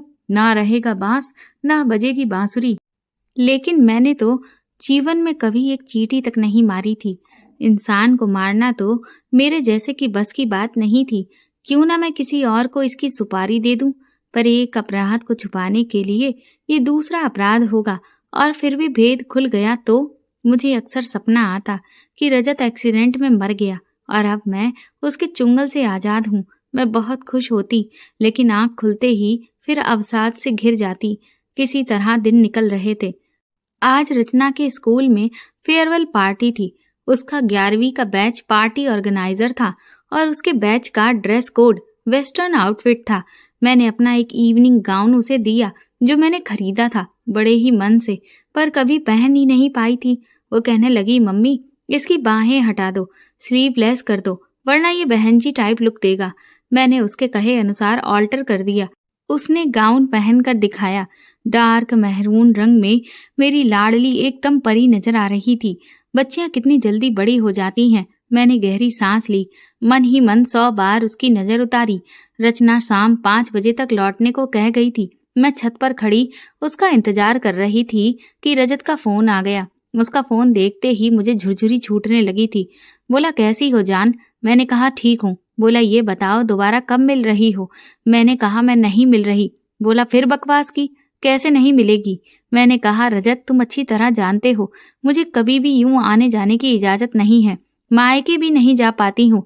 बोला, बहन के घर तो जाती हो, वहीं आ जाओ एक बार। फिर मैंने कहा कि गर्मी की छुट्टियों में जाती हूँ, वो भी 4-5 दिन के लिए, और अभी जनवरी चल रहा है। और वैसे भी रचना शक करती है मुझ पर और तुम पर भी। मुझे बहुत झुंझलाहट हो रही थी।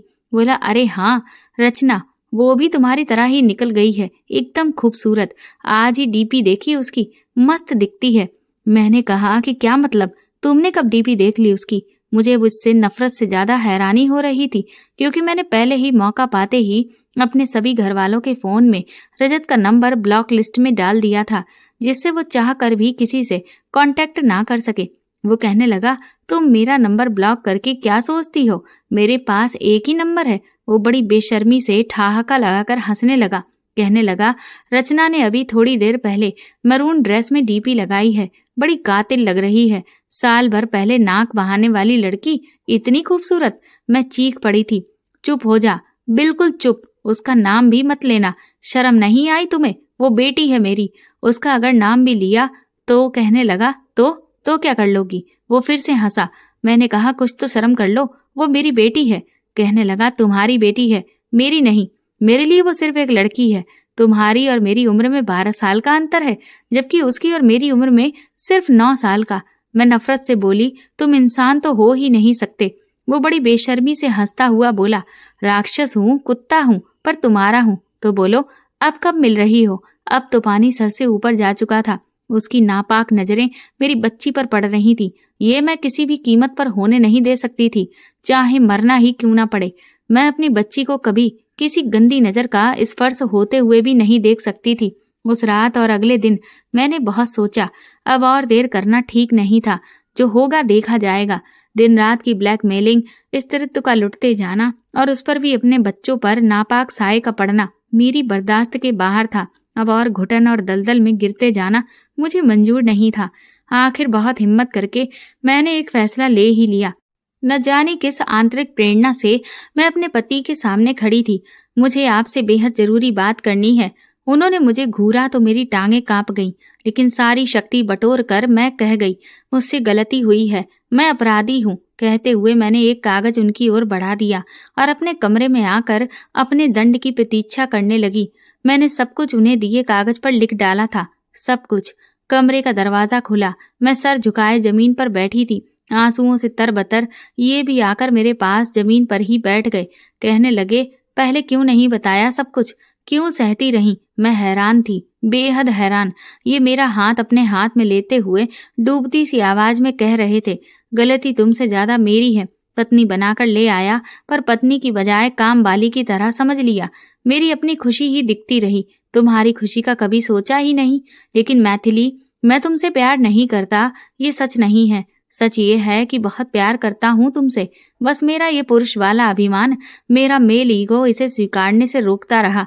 गलती इंसान से ही होती है, मुझसे भी हुई, तुमसे भी हो गई, लेकिन अब और गलतियां हम नहीं करेंगे। मेरी पत्नी, बच्चों की ओर कोई टेढ़ी नजर भी डालेगा तो अंजाम उसका बहुत बुरा होगा। डरो नहीं, मैं हूं तुम्हारे साथ। मैं हैरानी की सीमा से परे थी। ये मैं क्या सुन रही थी? जीवन भर यही सुनने को तो तरसती रही थी मैं हूं तुम्हारे साथ। मैंने कहा, मुझे माफ कर देंगे ना? मैंने बहुत बड़ा अपराध किया है, जिसकी मुझे माफी नहीं मिलनी चाहिए, लेकिन मैं फिर भी मांग रही हूँ। पत्नी बनने के लायक नहीं, मैं आपकी दासी बनकर रह लूंगी। वो कहने लगे, पागल हो, अब तक दासी की तरह ही तो रह रही थी, अब रानी बनकर रहोगी मेरे दिल में। इन्होंने मुझे गले से लगा लिया था। तभी धड़ाम की तेज आवाज के साथ मेरी तंद्रा भंग हुई। मैंने चौंक कर देखा तो ये तो दरवाजे पर खड़े थे। देखकर लग रहा था कि इन्होंने काफी ज्यादा पी रखी है, तो इसका मतलब मैं तो सपना देख रही थी। मेरी हिम्मत फिर से जवाब दे गई। आगे के पन्ने जब मैंने पलटे तो वो सब खाली थे। सारी डायरी पलट ली, आगे कुछ नहीं था। क्यों नहीं था? क्या हुआ मैथिली के साथ? मैंने एक गहरी सांस ली। इन सब बातों का जवाब मुझे कल ढूंढना था। घड़ी रात के 2:30 बजा रही थी। मैं डायरी टेबल पर रखकर बिस्तर में दुबक गई। मैं नियत समय पर असाइलम पहुंच गई। अधीक्षक के केबिन में हम मैथिली के प्रकरण पर ही चर्चा कर रहे थे। 2 पुलिस वाले भी वहां मौजूद थे, जो सारी जानकारी ले रहे थे। उन्होंने घटना होने के ठीक बाद मेरे द्वारा मैथिली की डायरी ले जाने पर आपत्ति भी जताई, लेकिन अधीक्षक महोदय ने उन्हें मेरी ओर से मुतमईन कर दिया। मैं अब मैथिली के असाइलम में आने की वजह जानना चाहती थी। मैथिली के केस की जांच कर रहे अधिकारी ने बताया कि उनकी अब तक की छानबीन के अनुसार 5 साल पहले ये महिला बुरी तरह से घायल अवस्था में अस्पताल लाई गई थी। इसके घर वालों ने ये बयान दिया था कि ये 2 मंजिला सीढ़ियों से फिसलकर गिरी है। महिला कुछ भी बताने की स्थिति में नहीं थी। उसके पति के दबंग व्यक्तित्व और रसूख के चलते एक्सीडेंट का केस मानकर जांच बंद कर दी गई थी। मैंने पूछा, सर ये जली कैसे और क्यों? तो पुरानी कर्मचारी इसके बारे में बताने लगी कि अवैध संबंधों के चलते पति ने मारा और पागल घोषित करके यहाँ पटक गए। कई बार इसके घर वालों को सूचित किया कि ये ठीक है, आप इसे यहाँ से ले जाएं, पर किसी ने कोई जवाब नहीं दिया। ये सारा दिन बेटी का नाम रटती है। तो कुछ दिन पहले ही अधीक्षक सर ने इसकी बेटी को इसकी सूचना देकर इससे मिलने को कहा था, पर उसने तो मिलने से साफ इनकार कर दिया। ये बातें इसने सुन ली थी। शायद बच्चों से मिल पाने की इसकी आखिरी उम्मीद भी ध्वस्त हो गई। यहाँ एक छोटा सा मंदिर भी है। इसने मंदिर से माचिस उठाई होगी। क्योंकि ये पागल नहीं थी तो इस पर हम इतनी नजर नहीं रखते थे। मैंने अधीक्षक महोदय से मैथिली को देखने की इच्छा व्यक्त की। हम अस्पताल के बर्न वार्ड पहुंचे। रह रहकर उसकी चीखें दिल दहला रही थीं। पूरी तरह से कवर से ढकी उसकी बॉडी। मैं अंदाजा लगाने की कोशिश कर रही थी कि ये महिला जो आज इस स्थिति में है कितनी खूबसूरत रही होगी। रह रहकर उसके मुंह से रचना मेरे बच्ची यही प्रलाप गूंजता। मेरी आंखें बरबस गीली हो उठी। मैंने पूछा, उनके घर वालों से कांटेक्ट हुआ? कोई आया? तो अधीक्षक महोदय ने कड़वाहट से नहीं में सर झटक दिया। बोले, जिन्होंने इसे पागल करार देकर यहाँ छोड़ दिया और आज तक सुध नहीं ली, वो अब क्या आएंगे? ये सीढ़ियों से नहीं फिसली थी। इसको जानवरों की तरह मारा गया था, प्रताड़ित किया गया था, इतना टॉर्चर किया गया कि ये सुध बुध खो बैठी। पर पुलिस तो, ये अंदर की बात है, इसलिए मुझे पता है पुलिस क्या करे। रसूखदारों के आगे बेबस है। इसके किराएदार और पड़ोसियों ने तस्दीक की थी इसकी प्रताड़ना की, लेकिन बाद में सब मुकर गए। इनके किराएदार मकान खाली कर गए। बाद में केस ही बंद हो गया। मुझे बेहद अफसोस और दुख हो रहा था मैथिली के लिए। जब उसने सुध-बुध खो दी तो कभी कभी वकील साहब से मिलने घर आने वाले किसी भी युवक को देखकर ये अग्रेसिव हो जाती, उसे मारने दौड़ती। लोग दबी जुबान में पागल कहने लगे तो घर वाले बहाना बनाकर यहाँ छोड़ गए। शायद इसे हर लड़के में रजत नजर आता होगा। अधीक्षक महोदय ये कहते हुए काफी अनमने से हो गए थे कि हाँ, पर प्यार और देखभाल, अपनों का सहारा, उनका सामीप्य ही इसका इलाज था। ये पागल नहीं थी, बस परिस्थितियों बस मानसिक विचलन की अवस्था थी। पर घर वालों के लिए ये बोझ बन चुकी थी और बदनामी की वजह भी। उनकी बात सुन मैं जैसे स्वयं से ही बुदबुदा पड़ी। प्यार और अपनों का सहारा, ये दोनों ही इसके जीवन से शुरू से ही नदारद थे। प्यार की भूखी ये औरत हर कदम छली ही तो गई। पहले पिता ने छला, परियों से सुंदर नाजुक लड़की की कच्ची उम्र में इतने बड़े आदमी से शादी करके जहां उसके सपने कुचल दिए गए। फिर छली गई पति द्वारा, जिसने इसे सिर्फ अपनी इच्छा पूर्ति का साधन समझा। फिर छली गई उस नीच रजत द्वारा, जिसने इसके भोलेपन का खूब फायदा उठाया। फिर छली गई समाज द्वारा, जिसकी रूढ़ियों और नजरियों के चलते एक अच्छी खासी स्त्री को पागल करार दे दिया गया और किसी ने ऐतराज नहीं किया। मैंने कहा, सर मैं इसके घर वालों से मिलना चाहती हूँ। कोई कांटेक्ट नंबर वगैरह? तो अधीक्षक महोदय ने बताया, बेटी अब विदेश में है, लॉ की पढ़ाई कर रही है। बेटे को भी वहीं पर भेज दिया गया है। वकील साहब ने घटना के कुछ महीनों बाद ही दूसरी शादी कर ली थी, पर वो अब शहर छोड़ गए हैं। मैंने कहा, सर, मैं मैथिली के लिए अगर कुछ भी कर पाई तो खुद को खुशनसीब समझूंगी। मैंने 2 दिनों की जी तोड़ कोशिश के बाद वकील साहब और रचना का नंबर हासिल कर लिया, लेकिन अफसोस, जब मैंने रचना को उसकी माँ के साथ हुई घटना के बारे में सूचित किया तो उसने अपनी माँ के लिए जो कहा वो सुनकर मुझे धक्का लगा। बोली, एक गिरी हुई औरत को आप मेरी माँ मत कहिए। मेरी माँ तभी मर गई थी जब उसने मेरे पापा को चीट किया था। हम भाई बहन के साथ उसने जो किया उसकी यही सजा है। सॉरी, पर आप दोबारा फोन मत कीजिएगा, कहकर उसने फोन काट दिया। मैं निराश हो गई, पर फिर भी वकील साहब से उनकी एक क्लाइंट बनकर अपॉइंटमेंट लेकर मिलने पहुंच गई। वकील साहब के चेहरे से रौब और अभिमान टपक रहा था। जैसे ही मैंने मैथिली की चर्चा की, उनके तेवर बदल गए। उन्होंने नौकर को आवाज दी, बाबू सिंह, मैडम को बाहर जाने का रास्ता दिखा दो। अपमान से मैं उठकर खड़ी हो गई। मैं चली जाऊंगी सर, आप एक बार अगर उससे मिल लेते, बहुत बुरी स्थिति में है वो। मैंने जैसे तैसे आखिरी कोशिश की।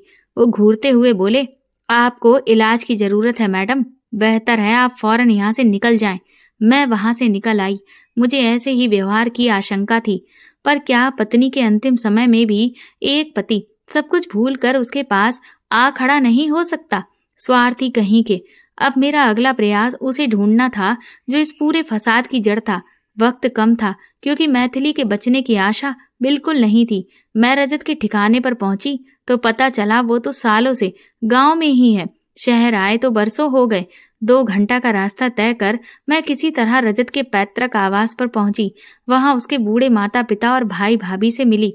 सारा प्रकरण जानकर वो दुखी स्वर में बोले, उसकी इन्हीं हरकतों की वजह से हमने कई साल पहले ही उसे अपने घर, संपत्ति सबसे बेदखल कर दिया है। उसकी अय्याशियों की वजह से ही उसके यहाँ आने पर भी रोक लगा दी।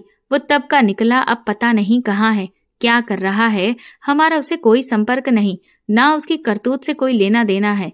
ईश्वर उस औरत को जिंदगी बख्शे। मेरे बेटे की वजह से किसी का घर खराब हुआ। मुझे शर्मिंदगी है कि वो मेरा बेटा है। सब तरफ से हार कर मैं वापस आ गई। अधीक्षक महोदय ने बताया, आज 5वां दिन है जैसे मैथिली के प्राण कहीं अटके हैं। असहनीय तकलीफ में भी उसके मुंह से चित्कारों के साथ बस उसके बच्चों का नाम ही निकल रहा है। मैं एक बार फिर अस्पताल पहुंच गई। मैथिली से मिलने की अनुमति लेकर वार्ड में पहुंची। पुलिस कर्मचारी भी बाहर ही खड़े थे, जो मुझे देखकर पीछे पीछे आकर खड़े हो गए। मैथिली, मैंने हल्के से पुकारा।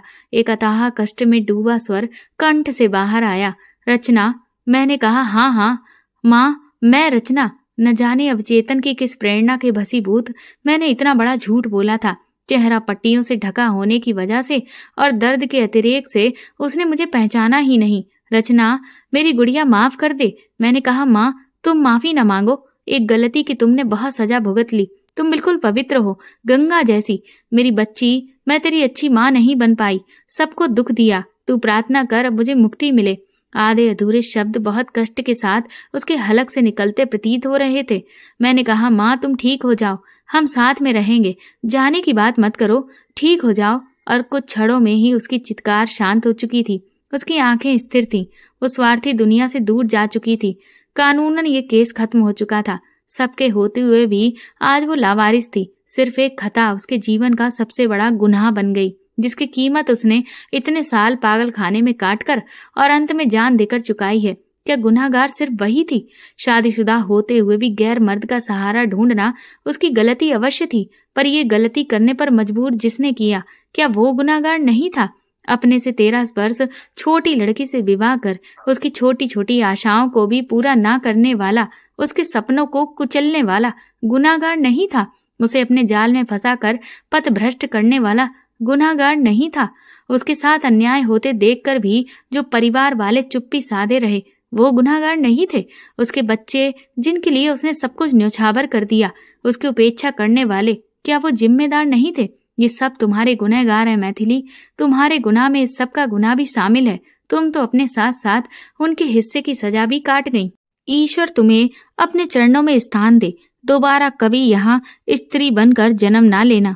तो दोस्तों, आपको ये कहानी कैसी लगी हमें कमेंट करके ज़रूर बताएं और प्लीज़ इस कहानी को ज़्यादा से ज़्यादा शेयर और लाइक करके मेरे चैनल को सपोर्ट करें।